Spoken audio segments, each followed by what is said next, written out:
Hello बच्चों, मैं Gopal sir. Welcome to my YouTube channel Gopal sir classes. एक बार फिर से आप सभी बच्चों का बहुत बहुत स्वागत है मेरे YouTube channel Gopal sir classes में। Sorry for delay. सबसे पहले मैं आप सभी बच्चों से लेट से आने के लिए माफी चाहता हूं। 1 वीक डिले हो गया, कुछ प्रॉब्लम्स थी जो मैं आप सभी बच्चों के साथ शेयर नहीं कर सकता। ये नए साल में क्लास 12th का मेरा फर्स्ट वीडियो है आप सभी बच्चों के लिए, और मैं आप सभी बच्चों से एक वादा करना चाहता हूं कि अभी तक जो भी हुआ बीते साल में, जितना भी डिले हुआ मेरा कोर्स, अब से आपको रेगुलरली सारे के सारे वीडियोस मिलते रहेंगे क्लास 12th फिजिक्स के। और साथ ही साथ मैं समय समय पर चैप्टर वाइज, यूनिट वाइज आपको इंपॉर्टेंट क्वेश्चन आंसर देते जाऊंगा। और आपके जो बोर्ड का जो पैटर्न होगा उस पैटर्न के बारे में भी मैं बताते जाऊंगा कि कौन से चैप्टर से कितने नंबर के क्वेश्चन आएंगे, कहां से न्यूमेरिकल पूछेंगे, और भी बहुत सारी आपके परीक्षा से संबंधित जानकारियां भी मैं आपको समय समय पर उपलब्ध कराते रहूंगा। और मेरा वादा है 28 फरवरी से पहले पहले मैं आपको पूरा का पूरा जो आपका सिलेबस है क्लास 12th फिजिक्स का वो कंप्लीट कराकर दूंगा, ठीक है। और साथ ही साथ जितने भी इंफॉर्मेशन है प्रैक्टिकल से संबंधित हो, आपके प्रोजेक्ट वर्क से संबंधित हो, और भी बहुत सारी चीजें जो आती हैं वो मैं आपको रेगुलरली आपको देते रहूंगा, सारी की सारी जानकारियां। तो चलिए, इलेक्ट्रोमैग्नेटिक इंडक्शन लेक्चर नंबर 5 आज हम लेकर चलने वाले बेटा भंवर धाराओं के बारे में। भंवर धाराएं क्या होती है, भंवर धाराएं किसे कहते हैं, ये मैं आज के क्लास में आप सभी बच्चों को बताने वाला हूं। तो रेडी हो जाएंगे क्लास के लिए। और आप सभी बच्चों से एक बार फिर मैं रिक्वेस्ट करना चाहता हूं, क्योंकि मैं बोर्ड एग्जाम 2021 के लिए बहुत ज्यादा कोशिश कर रहा हूं कि सारे के सारे मटेरियल E1 क्वालिटी में आप सभी बच्चों को अवेलेबल हो जाए, सारी जानकारियां बहुत अच्छे से आप सभी बच्चों को मिलती रहे। ये कोशिश मेरी अपने YouTube चैनल माध्यम से शुरू से है, और ये मैं पूरा 100% देने की कोशिश कर रहा हूं। मगर उसके लिए मुझे आप सभी बच्चों का सपोर्ट चाहिए। सपोर्ट कैसे मिलेगा, मुझे सपोर्ट कैसे मिलेगा, ये सबसे बड़ा क्वेश्चन है। हमको मोटिवेशन की जरूरत है। ये जो हमारा ऑनलाइन प्लेटफॉर्म है ये बगैर मोटिवेशन के नहीं चल पाएगा। और ये मोटिवेशन आएगा कहां से? ये मोटिवेशन आएगा बेटा, आप वीडियो देखते हैं, वीडियो लाइक कीजिए अगर आपको अच्छा लगता है। अगर आप कोई सुझाव देना चाहते हैं तो आप कमेंट कीजिए। अगर आपको किसी नए टॉपिक पर या नए चैप्टर पर वीडियो चाहिए वो भी आप कमेंट बॉक्स पर आकर बता सकते हैं। और सबसे इंपॉर्टेंट चीज, आप हमारा चैनल जो है गोपाल सर क्लासेस लगातार उसको शेयर करते रहिए, सब्सक्राइब करते रहिए, अपने फ्रेंड्स को, कलीग्स को बताते रहिए हमारे चैनल के बारे में। और जितने ज्यादा सब्सक्राइबर बढ़ेंगे उतने ही अच्छे वीडियो कंटेंट हम आप सभी बच्चों के लिए लेकर आते रहेंगे। और एक बहुत ही महत्वपूर्ण बात, बहुत ही जल्द मैं लाइव आने वाला हूं, और लाइव जो क्लासेस रहेगी वो डेली रूटीन बेसिस पर होगी, डेली की डेली क्लासेस होगी। संडे को आपकी स्पेशल क्लासेस लूंगा मैं। इस तरीके से हम पूरा का पूरा सिलेबस आपका लेके चलेंगे जब भी आपके एग्जाम्स हो। ओके बच्चों, तो चलिए आज की क्लास स्टार्ट करता हूं। बहुत ही छोटा सा टॉपिक लेकर चल रहा हूं आज की क्लास में मैं। बहुत ही इंपॉर्टेंट टॉपिक है और ज्यादा बड़ा नहीं, बहुत ही छोटा टॉपिक है। तो आज के क्लास में मैं आप सभी को बताने वाला हूं भंवर धाराओं के बारे में कि एडी करंट क्या है, भंवर धाराएं एक्चुअल में होती क्या है।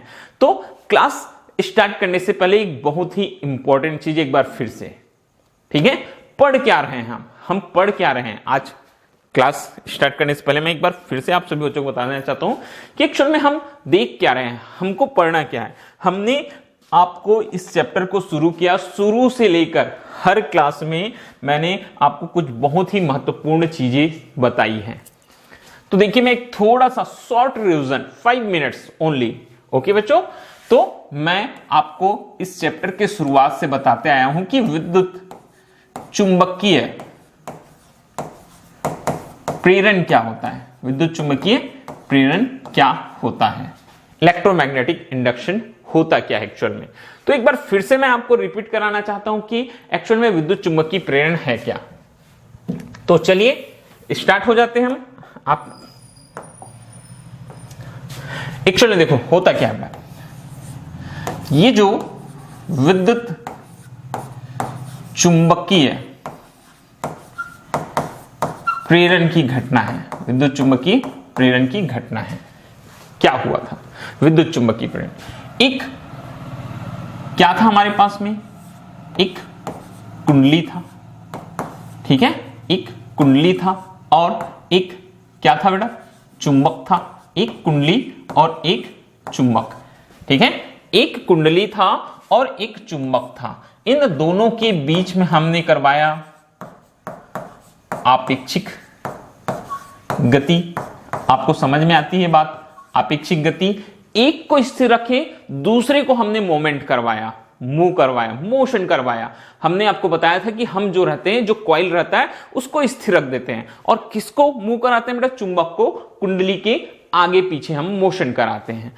तो इससे क्या हुआ, ये जो कुंडली थी उस कुंडली से बद्ध किसमें? चुंबकीय फ्लक्स में क्या हुआ? परिवर्तन हुआ। इस कुंडली से बद्ध चुंबकीय फ्लक्स में परिवर्तन हुआ, और इसकी मीनिंग मैंने आपको बताया है कि चुंबकीय फ्लक्स में परिवर्तन का अर्थ क्या होता है। चुंबकीय फ्लक्स में परिवर्तन का अर्थ होता है चुंबकीय जो क्षेत्र रेखाएं होती हैं उनकी संख्या में परिवर्तन। चुंबकीय क्षेत्र रेखाओं की संख्या में परिवर्तन, ये चीज हमने आपको बता दिया है। चुंबकीय क्षेत्र रेखाओं की संख्या में परिवर्तन होता है चुंबकीय फ्लक्स में परिवर्तन से। फिर चुंबकीय फ्लक्स में परिवर्तन के कारण से क्या उत्पन्न हुआ बेटा? क्या उत्पन्न हुआ? वहां प्रेरित विद्युत वाहक बल, इंड्यूस्ड EMF, इलेक्ट्रोमोटिव फोर्स, ये उत्पन्न हुआ। फिर प्रेरित विद्युत वाहक बल के कारण से जो कुंडली थी उसमें बहने लगी बेटा प्रेरित धारा। क्या बहने लगी? प्रेरित धारा। और ये जो परिघटना थी उसे हमने कहा विद्युत चुंबकीय प्रेरण।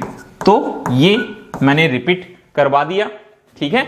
बात समझ में आई? विद्युत चुंबकीय प्रेरण की घटना, एक कुंडली और एक चुंबक दोनों के मध्य होती है आपेक्षिक गति, और आपेक्षिक गति से कुंडली में बद्ध चुंबकीय फ्लक्स में परिवर्तन होता है, मतलब चुंबकीय क्षेत्र रेखाओं की संख्या में परिवर्तन होता है, और एक प्रेरित विद्युत वाहक बल उत्पन्न होता है, मतलब एक इंड्यूस्ड EMF कुंडली में उत्पन्न होती है, जिससे कुंडली में प्रेरित धारा बहने लगती है, और यह घटना कहलाती है विद्युत चुंबकीय प्रेरण। ओके, तो चलिए अब आते हैं आज के टॉपिक पर।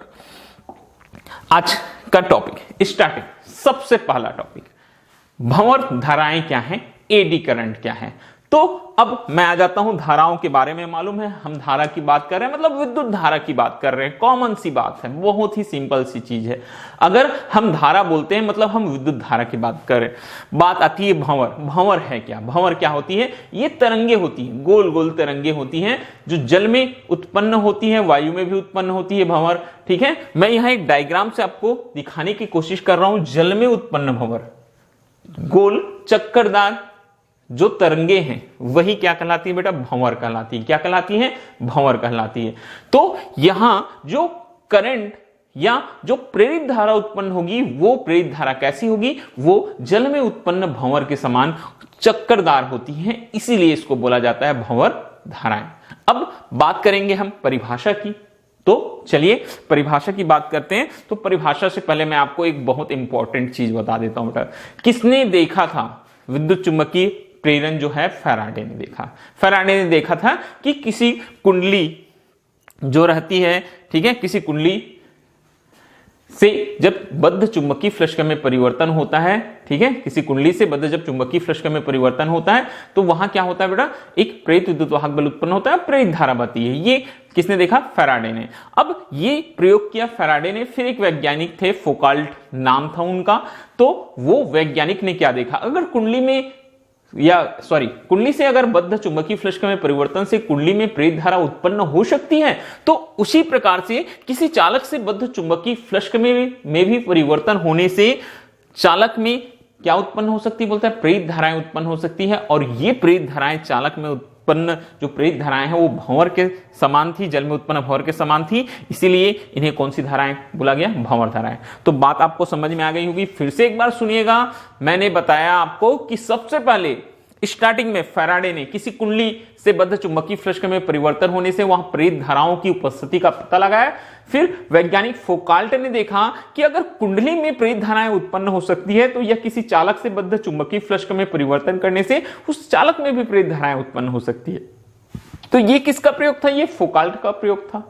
तो देखो परिभाषा में हमने लिखा है बेटा, जब किसी चालक से बद्ध, जो चालक रहता है, ठीक है, जब किसी चालक से बद्ध चुंबकीय फ्लक्स में परिवर्तन किया जाता है, चालक से बद्ध किसमें परिवर्तन किया जाता है? चुंबकीय फ्लक्स में परिवर्तन किया जाता है, तो चालक में जल में उत्पन्न भंवर के समान। किस तरह से बेटा? जल में उत्पन्न भंवर के समान, ठीक है, चालक में जल में उत्पन्न भंवर के समान चक्करदार प्रेरित धाराएं उत्पन्न होती, जिन्हें हम क्या कहते हैं? भंवर धाराएं कहते हैं। अंतर बस इतना है, वहां कुंडली थी, यहां एक चालक है, ठीक है। जब किसी चालक से बद्ध चुंबकीय फ्लक्स में परिवर्तन किया जाता है तो चालक में जल में उत्पन्न भंवर के समान चक्करदार प्रेरित धाराएं उत्पन्न होती, जिन्हें हम क्या कहते हैं?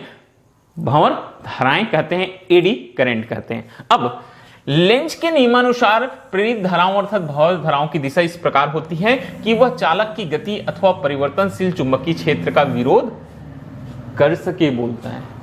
अब प्रेरित धारा की दिशा कैसी होगी? बोलता है कि वो चालक की गति का क्या कर सकेगा? विरोध कर सकेगा। क्यों उत्पन्न हो रही है, इस चीज पर आप ध्यान दीजिएगा।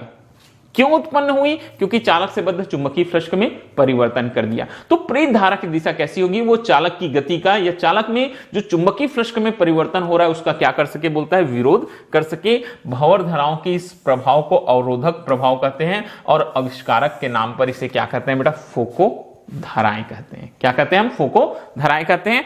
बहुत शॉर्ट सा इसका होता है बेटा थ्योरी। मैं भी आपको यहां एक प्रयोग करके दिखाता हूं, एक प्रयोग के द्वारा मैं आपको समझाता हूं कि किस प्रकार से हम इसको समझते हैं। तो चलिए स्टार्ट हो जाते हैं। मैं आपको भंवर धाराओं का प्रदर्शन करके दिखा रहा हूं कि किस तरह से भंवर धाराएं क्या होती है बेटा? उत्पन्न होती है, ठीक है। क्या देखने वाले हैं हम? भंवर धाराओं का प्रदर्शन, ठीक है। मैं आपको भंवर धाराएं उत्पन्न करके दिखाता हूं, कैसे भंवर धाराएं उत्पन्न होती, कैसे हमको पता चलता है कि भंवर धाराएं उत्पन्न हो रही है। तो भंवर धाराओं का प्रदर्शन करने के लिए क्या करो? बोलता है हम एक विद्युत चुम्बक लेंगे बेटा। क्या लेंगे हम? एक विद्युत चुम्बक। ये ठीक है, यहां हम एक विद्युत चुंबक ले लेते हैं। मान के चलिए ये विद्युत चुंबक का कौन सा पोल है बेटा? ये एन पोल है, इधर एन पोल है। वैसे ही दूसरी तरफ भी हम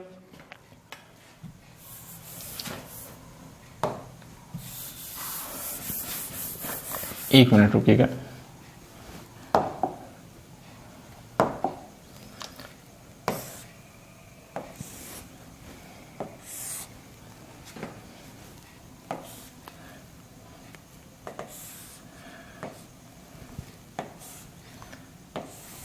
ये कौन सा पोल?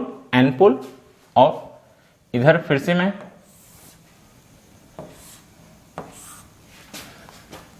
एक और लेके चलता हूं, ये एस पोल। ये क्या चीज है बेटा? एक विद्युत चुंबक है, ठीक है। विद्युत चुंबक है तो कैसे होगा? इधर कहीं एक बैटरी और एक की से कनेक्ट रहेगा। जब हम विद्युत धारा प्रवाहित कराएंगे, ये प्लस सिरा और ये माइनस सिरा, जब हम विद्युत धारा प्रवाहित कराएंगे तो यहां से क्या होने लगेगी बेटा? करंट फ्लो होने लगेगी और ये चुंबक की तरह कार्य करेगा। जब तक करंट फ्लो होती है, आपको मालूम होना चाहिए कि विद्युत चुंबक जब तक करंट फ्लो होती है तब तक चुंबक की तरह कार्य करती है। अगर करंट फ्लो कराना हम बंद कर देंगे तो ये चुंबक नहीं रह जाएगा, ठीक है। तो ये चुंबक का एन पोल और ये एस पोल। कौन से चुंबक का? विद्युत चुंबक का। अब देखिए यहां भंवर धाराओं का हम प्रदर्शन कर रहे हैं, तो यहां हम एक दृढ़ आधार के साथ में, किसके साथ बेटा? एक दृढ़ आधार के साथ में, ठीक है। एक दृढ़ आधार के साथ में हम यहां एक आयताकार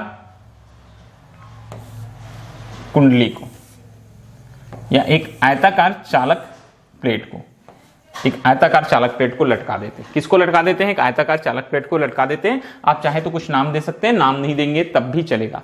तो पहली कंडीशन याद रखना, बहुत ही सिंपल सी थ्योरी है। फर्स्ट कंडीशन जो होती है क्या होती है बेटा? सबसे पहली बात जो होती है इंपॉर्टेंट, अभी कोई करंट फ्लो नहीं हो रहा है। कोई करंट फ्लो नहीं हो रहा है मतलब ये चुंबक नहीं है, ठीक है। एन और एस जो है वो चुंबक की तरह व्यवहार नहीं करेंगे। तो जब लटकाया जाता है, इसको निलंबित किया जाता है चालक प्लेट को, तो ये क्या करने लगती है बेटा? दोलन करने लगती है, घूमने लगती है, ये मूव होने लगती है, घूमने लगती है, दोलन करने लगती है, ठीक है। ये जो चालक प्लेट है वो क्या करने लगेगी? बोलता है घूमने लगती है। मगर जैसे ही करंट फ्लो कराएंगे ये क्या बन जाएगा बेटा? चुंबक बन जाएगा। क्या बन जाएगा? चुंबक बन जाएगा। और जो चुंबकीय बल रेखाएं हैं वो चुंबकीय बल रेखाएं एन पोल से निकलेगी और किधर चलने लगेगी? एस पोल की ओर जाने लगेगी। जितनी भी चुंबकीय बल रेखाएं रहेगी या चुंबकीय क्षेत्र रेखाएं रहेगी वो एन पोल से निकलेगी और कौन सी ओर जाने लगेगी बेटा? एस पोल की ओर जाने लगेगी। ये चीज आपको मालूम है, इस तरीके से होता है। एन पोल से निकलती है और एस पोल की ओर जाती है। अब देखिए हो क्या रहा है, ये जो चालक है वो क्या हो रहा है? घूम रहा है। जब ये चालक घूमेगा तो ये चुंबकीय बल रेखाएं जो एन पोल से एस पोल की ओर जा रही है उनको क्या करेगा बेटा? ये काटेगा, उनके मार्ग में आएगा। तो इस चालक से बद्ध चुंबकीय फ्लक्स में परिवर्तन होगा, मतलब चुंबकीय बल रेखाओं की संख्या में क्या होगा? परिवर्तन। क्यों? क्योंकि ये चालक अब एक परिवर्तनशील चुंबकीय क्षेत्र में आ गया। परिवर्तनशील चुंबकीय क्षेत्र मतलब जहां पहले चुंबकत्व नहीं था अब चुंबकत्व है, और ये इन चुंबकीय बल रेखाओं को काटेगा। तो इस चालक से बद्ध चुंबकीय फ्लक्स में परिवर्तन होगा, मतलब चुंबकीय बल रेखाओं की संख्या में परिवर्तन होगा। और इस कुंडली में क्या उत्पन्न हो जाएगी? ये जो कुंडली है इस कुंडली में एक प्रेरित विद्युत वाहक बल क्या उत्पन्न हो जाएगा बेटा? इसमें एक प्रेरित विद्युत वाहक बल उत्पन्न हो जाएगा। मतलब इस कुंडली में प्रेरित धारा बहने लगेगी। इस कुंडली में क्या बहने लगेगी? प्रेरित धारा बहने लगेगी। अब देखिए प्रेरित धारा बहने लगेगी। अभी हमने पढ़ा कि लेंज के नियमानुसार प्रेरित धारा की दिशा इस प्रकार होती है कि वह उस कारण का विरोध करती है जिसके कारण वह उत्पन्न हुई। क्यों उत्पन्न हुई? ये जो क्या था, जो चालक था वो घूम रहा था। कहां घूम रहा था? चुंबकीय क्षेत्र में, परिवर्तनशील चुंबकीय क्षेत्र में, और चुंबकीय बल रेखाओं को काट रहा था। तो अब ये जो करंट है, प्रेरित विद्युत धारा है, वो उस बात का क्या करना शुरू करेगी बेटा? विरोध करना शुरू करेगी। किसका विरोध करना शुरू करेगी? इस चालक प्लेट के घूमने का। तो घूमने का विरोध करेगी मतलब यही होता है कि गति का विरोध करेगी, चालक की गति का विरोध करेगी। ये जो चालक है वो रुक जाएगा, ठीक है। अपोजिट डायरेक्शन में वो धारा बहेगी तो चालक क्या हो जाएगा बेटा? रुक जाएगा। चालक की गति कैसी हो जाएगी? समाप्त हो जाएगी। चालक स्टेशनरी पोजीशन पर आकर रुक जाएगा। और ये चालक प्लेट रुक रहा है, यह प्रदर्शित करता है कि इस चालक में कौन सी धारा उत्पन्न हो गई है? प्रेरित धारा उत्पन्न हो गई है। चालक में प्रेरित विद्युत वाहक बल उत्पन्न हो गया है। इस प्रकार से हम बता सकते हैं कि इस चालक में कौन सी धारा? भंवर धाराएं उत्पन्न हो गई है। क्योंकि ये क्या करेगी? जिस दिशा में घूम रही है उसके विपरीत दिशा में प्रेरित धारा बहने लगेगी। विपरीत दिशा में प्रेरित धारा बहेगी तो गति का क्या करेगी? विरोध करेगी, वो तुरंत रुक जाएगा। ये संतुलन की अवस्था में। बात आपको समझ में आ गई होगी। बस ये छोटी सी चीज आपको यहां याद रखनी है। ओके, अब नेक्स्ट देखिए होता क्या है।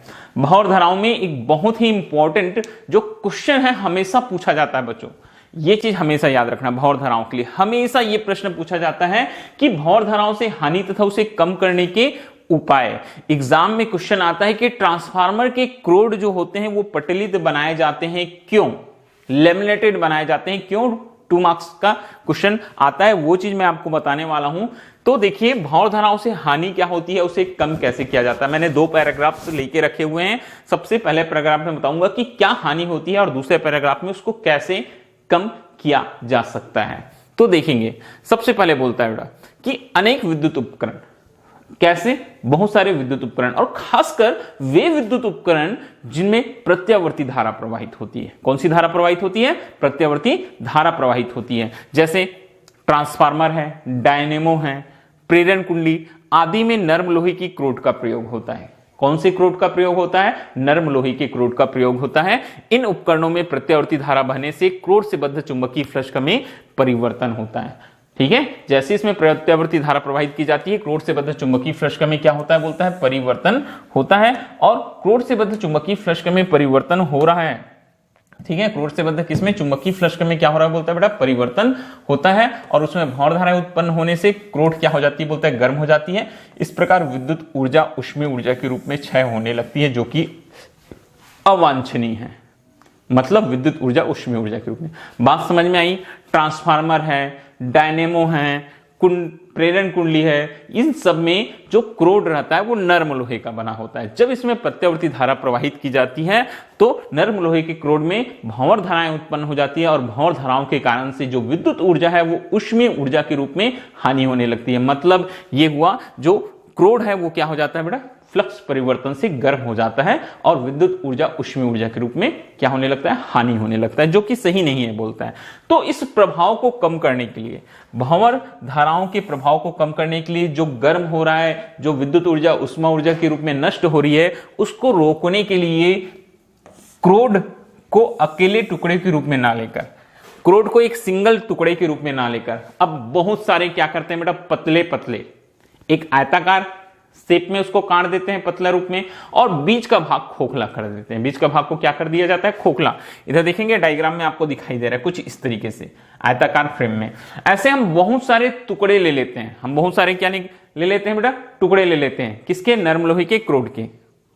क्रोड को अकेले टुकड़े के रूप में ना लेकर पटलित रूप में लेते हैं तथा पट्टियां पृथककृत करके, बहुत सारी ऐसी हम पट्टियां बना लेते हैं, और इन पट्टियों को, एक पट्टी रखेंगे उसके ऊपर कोई विद्युत रोधी पदार्थ, बोलता है जैसे वार्निश है, वो वार्निश डाल देंगे। फिर हम उसके ऊपर दूसरी पट्टी रखेंगे, फिर उसके ऊपर विद्युत रोधी पदार्थ वार्निश लगा देंगे, फिर तीसरी पट्टी रखेंगे, फिर से विद्युत रोधी पदार्थ वार्निश लगा देंगे। ऐसे करके हम आवश्यक मोटाई का बना लेते हैं। इसको कहते हैं लेमिनेशन करना। क्या कहते हैं बेटा, लेमिनेशन कहते हैं। और इसके बाद जो कोर तैयार होती है उसे हम बोलते हैं लैमिनेटेड कोर। यहां देखिए लिखा हुआ है, पट्टियां पृथककृत वार्निश द्वारा विद्युत पृथककृत कर दी जाती है। इन पत्तियों को चुंबकीय क्षेत्र के अनुदिश रखते हैं, जिससे भंवर धाराएं पत्ती की मोटाई में उत्पन्न होती है। इस प्रकार पट्टित लोह क्रोड द्वारा भंवर धाराओं का दुष्प्रभाव क्या हो जाता है, बोलता है कम हो जाता है। तो भंवर धाराओं से होने वाली हानि को रोकने के लिए जो कोर होते हैं उसको पटलित बनाए जाते हैं, लेमिनेटेड बनाए जाते हैं। लेमिनेशन कैसे किया गया, फिर से बता रहा हूं मैं आपको, ध्यान से सुनना। इस तरह से आयताकार पट्टियां लेते हैं, बीच के भाग को काटकर अलग कर लिया जाता है, बचे हुए भाग पर क्या करते हैं, वार्निश, जो विद्युत रोधी पदार्थ रहता है उसकी तह देते हैं। एक के ऊपर वार्निश लगाएंगे, उसके ऊपर दूसरा रखेंगे, ताकि वो एक दूसरे से क्या रहें, इंसुलेटेड रहें। ठीक है, एक दूसरे से अलग रहें, एक दूसरे से विद्युत रूप से संपर्क में ना रहें। ठीक है, ये आवश्यक मोटाई का बना लेते हैं बेटा। और फिर इसको हम कैसे रखते हैं, ये भी दिया गया है। इन पत्तियों को चुंबकीय क्षेत्र के अनुदिश रखते हैं, बोलता है। कहां रखेंगे हम, चुंबकीय क्षेत्र के अनुदिश, चुंबकीय क्षेत्र के अनुदिश रखते हैं, जिससे भंवर धाराएं पत्ती की मोटाई में उत्पन्न हो और पटलित लौह क्रोड द्वारा भंवर धाराओं का दुष्प्रभाव क्या हो जाए, कम हो जाए। तो याद रखना, बहुत ही इंपॉर्टेंट क्वेश्चन होता है बेटा कि ट्रांसफार्मर का क्रोड पटलित क्यों बनाया जाता है। ओके, अब फिर से एक बार कुछ बहुत ही छोटी छोटी चीजें, भंवर धाराओं के अनुप्रयोग, एप्लीकेशन ऑफ एडी करेंट्स। ठीक है, एक एक करके मैं कुछ एग्जांपल्स यहां लिया हूं, वो आप देखते जाएंगे किस प्रकार से भंवर धाराओं के उपयोग होते हैं। सबसे पहला प्रेरण भट्ठी में, प्रेरण भट्ठी इंडक्शन जो भट्ठी रहती है, भट्ठी मतलब भट्ठी एक ऐसी जगह होती है जहां धातुओं को क्या किया जाता है, जो मेटल्स रहते हैं उनको पिघलाया जाता है। तो प्रेरण भट्ठी में इनका उपयोग होता है। इसमें धातु को बोलता है, जो धातु को हमको पिघलाना होता है उसको प्रबल परिवर्ती चुंबकीय क्षेत्र में रखेंगे। जिस धातु को पिघलाना रहता है उसको प्रबल परिवर्ती चुंबकीय क्षेत्र में रखेंगे। अब परिवर्ती चुंबकीय क्षेत्र में रखेंगे, प्रबल परिवर्ती चुंबकीय क्षेत्र में रखेंगे तो होगा क्या, उस धातु में क्या हो जाएगा, चुंबकीय फ्लक्स में परिवर्तन हो जाएगा, और उस धातु में एक प्रेरित धारा उत्पन्न होगी, जिसे हम क्या बोलेंगे बेटा, भंवर धारा कहेंगे। और भंवर धारा के कारण से धातु क्या हो जाएगी, गर्म हो जाएगी और वो पिघल जाएगी। ये देखिए वही लिखा है, प्रेरण भट्ठी में इनका उपयोग होता है। इसमें धातु को प्रबल परिवर्ती चुंबकीय क्षेत्र में, प्रबल परिवर्ती चुंबकीय क्षेत्र में रख दिया जाता है, जिससे धातु में प्रबल भंवर धाराएं उत्पन्न होकर इतनी ऊष्मा उत्पन्न करती है कि धातु क्या हो जाती है, पिघल जाती है। तो भंवर धाराओं का जो सबसे पहला उपयोग होता है वो कहां होता है बेटा, वो प्रेरण भट्ठी में होता है। कहां किया जाता है, प्रेरण भट्ठी में। ओके, सेकेंड, धारामापी को रुद्ध दोलन बनाने में। अब धारामापी गैल्वेनोमीटर आप सभी बच्चों ने पढ़ लिया है। दो मुख्य उसके भाग होते हैं बेटा, एक कुंडली होता है और एक क्या होता है, चुंबक होता है। तो धारामापी को रुद्ध दोलन बनाने में बोलता है। धारामापी जो घूमती रहती है उसको रोकने के लिए, ठीक है, उसके दोलनों को सीमित करने के लिए क्या किया जाता है, भंवर धाराओं का उपयोग किया जाता है। किस प्रकार से धारामापी को रुद्ध दोलन बनाने में इनका उपयोग होता है? धारामापी की कुंडली तांबे की विद्युत रोधी तार को एल्यूमिनियम के फ्रेम पर लपेट कर बनाई जाती है। आपने पढ़ चुका है धारामापी की कुंडली एक एल्यूमिनियम का फ्रेम होता था, उसमें बहुत सारे हम तांबे की क्या लपेट देते थे, तार लपेट देते थे, और इस प्रकार से क्या बन जाती थी बेटा, एक धारामापी की कुंडली बन जाती थी। ठीक है, जब कुंडली विक्षेपित होती है बोलता है, मतलब कुंडली जब घूमती है तो फ्रेम में भंवर धाराएं उत्पन्न हो जाती है। जो एल्यूमिनियम का फ्रेम रहता है उसमें भंवर धाराएं उत्पन्न हो जाती है, जो कुंडली की गति का। अब भंवर धाराओं के बारे में उसकी खासियत यही है बेटा, उसका जो गुण है यही है कि वो उस कारण का विरोध करती है जिसके कारण वह स्वयं उत्पन्न हुई। तो धारामापी की जो कुंडली एल्यूमिनियम की आयताकार कुंडली होती है, बहुत सारे तांबे के तार लपेटे जाते हैं, जब करंट फ्लो कराते हैं तो उसमें भंवर धाराएं उत्पन्न होती है। और भंवर धारा का काम क्या होता है, क्यों उत्पन्न हुई, वो कुंडली के घूमने के कारण उत्पन्न हुई, तो कुंडली के घूमने का क्या करेगी, वो विरोध करेगी। अभी ठीक इसके पहले जो मैंने आपको बताया था, ठीक है। तो फ्रेम में भंवर धाराएं उत्पन्न होती है जो कुंडली की गति का क्या करती है, बोलता है विरोध करती है। अतः कुंडली विक्षेपित होकर शीघ्र ही उपयुक्त स्थिति में क्या हो जाती है, बोलता है बेटा रुक जाती है। तो इस प्रकार से हम धारामापी को रुद्ध दोलन बनाने में क्या करते हैं, भंवर धाराओं का उपयोग करते हैं। ठीक है, अब आगे बढ़ते हैं। बहुत छोटा छोटा सा एक उपयोग है, अच्छे से कीजिएगा। मैंने जितना पॉइंट लिखा हुआ है आप चाहें तो बेटा इनको वीडियो पॉज करके नोट कर सकते हैं। मैंने बहुत ही शॉर्ट में पॉइंट्स बनाया हुआ है और इतना लिखना पर्याप्त होगा आपके लिए। ठीक है, अब नेक्स्ट, विद्युत ट्रेनों को रोकने के लिए, जो विद्युत ट्रेन होते हैं, जो इलेक्ट्रिक ट्रेन होते हैं, उनको रोकने के लिए भंवर धाराओं का उपयोग विद्युत ब्रेक के रूप में किया जाता है, बोलता है इलेक्ट्रिक ब्रेक के रूप में। किस प्रकार किया जाता है, पहिए की धुरी के साथ धातु का ड्रम लगा होता है, बोलता है पहिए की धुरी, एक्सल, जिसमें दोनों पहिए फंसे हुए रहते हैं, वो रॉड को क्या बोलते हैं, पहिए की धुरी। ऐसी रहेगी रॉड, उसमें एक सिरे पर एक पहिया, दूसरे सिरे पर दूसरा पहिया होगा। तो बोलता है विद्युत ट्रेनों को रोकने के लिए भंवर धाराओं का उपयोग विद्युत ब्रेक के रूप में किया जाता है, इलेक्ट्रिक ब्रेक के रूप में किया जाता है। पहिए की धुरी के साथ धातु का ड्रम लगा होता है, बोलता है। ठीक है, ड्रम लगा होता है जो पहिए के साथ घूमता है, जो पहिए के साथ क्या होता है बेटा, घूमता है। धुरी के साथ एक ड्रम लगा देते हैं धातु का, घूमते रहता है। अब जब ट्रेन को रोकना होगा तो उस ड्रम के आसपास प्रबल चुंबकीय क्षेत्र उत्पन्न करते हैं। क्या उत्पन्न करते हैं, प्रबल चुंबकीय क्षेत्र। उस ड्रम में भंवर धाराएं प्रेरित हो जाती हैं और वो ड्रम की गति का विरोध करती हैं। बात समझ में आ रही है? वो ड्रम क्या है, वो ड्रम जो है वो किसके साथ में, एक्सल के साथ में घूम रहा है, गोल गोल गोल गोल घूम रहा है, और उसके साथ में चक्का घूम रहा है, मतलब ट्रेन गति कर रही है। अब ड्रम के पास में जब प्रबल चुंबकीय क्षेत्र उत्पन्न किया जाएगा तो ड्रम में क्या प्रेरित हो जाएगी, भंवर धाराएं, और भंवर धाराएं जो रहती है उस कारण का विरोध करती है जिसके कारण वो स्वयं उत्पन्न होती है। तो अब भंवर धाराएं जो रहती है, प्रेरित धारा ही है ना, इसीलिए मैं ये वर्ड बार बार बोल रहा हूं कि प्रेरित धारा जो रहती है उस कारण का लेंज का नियम हमने पढ़ा है, वहां यही बताता है कि प्रेरित धारा की दिशा इस प्रकार होती है कि वह उस कारण का विरोध करती है जिसके कारण वह स्वयं उत्पन्न हुई है। तो यहां क्या हो रहा है, यहां एक एक्सल है और एक्सल के साथ एक ड्रम लगा हुआ है। अब ड्रम के पास में जब हमने परिवर्ती चुंबकीय क्षेत्र उत्पन्न किया, ड्रम के पास में क्या उत्पन्न किया बेटा, एक परिवर्ती चुंबकीय क्षेत्र उत्पन्न किया, तो उस ड्रम में एक प्रेरित धारा उत्पन्न हुई जिसे हमने भंवर धारा कहा। भंवर धारा क्या करेगी, ड्रम की गति का विरोध करेगी। अब चूंकि ड्रम की गति का विरोध करेगी तो ड्रम रुक जाएगा। ड्रम किससे कनेक्टेड है, एक्सल से, धुरी के साथ कनेक्टेड है, तो वो एक्सल भी क्या हो जाएगी, रुक जाएगा। इस तरह से ट्रेन की गति कम हो जाएगी और ट्रेन क्या हो जाएगा, रुक जाएगा, वो इलेक्ट्रिक ब्रेक काम करने लगेगा। ओके, ये नेक्स्ट, वाहनों के गतिमापी भंवर धाराओं के सिद्धांत पर ही कार्य करता है, बोलता है वाहनों का गतिमापी। वाहनों का गतिमापी मतलब जो स्पीडोमीटर लगा होता है हमारे गाड़ियों में, कार में, जो हमारे बाइक में जो स्पीडोमीटर लगा होता है। मोटर गाड़ियों में एक चुंबक गियर द्वारा पहिए की धुरी से जुड़ा होता है, बोलता है मोटर गाड़ियों में एक चुंबक जो रहता है वो गियर द्वारा पहिए की धुरी से, धुरी से मतलब फिर से वही चीज, धुरी मतलब क्या होता है बेटा, एक्सल। यहां भी गाड़ी के पहिए में एक रॉड लगा होता है जिसे हम धुरी बोलते हैं या एक्सल बोलते हैं। बोलता है यह चुंबक धातु के ड्रम से घिरा होता है। किससे घिरा होता है, धातु के ड्रम से।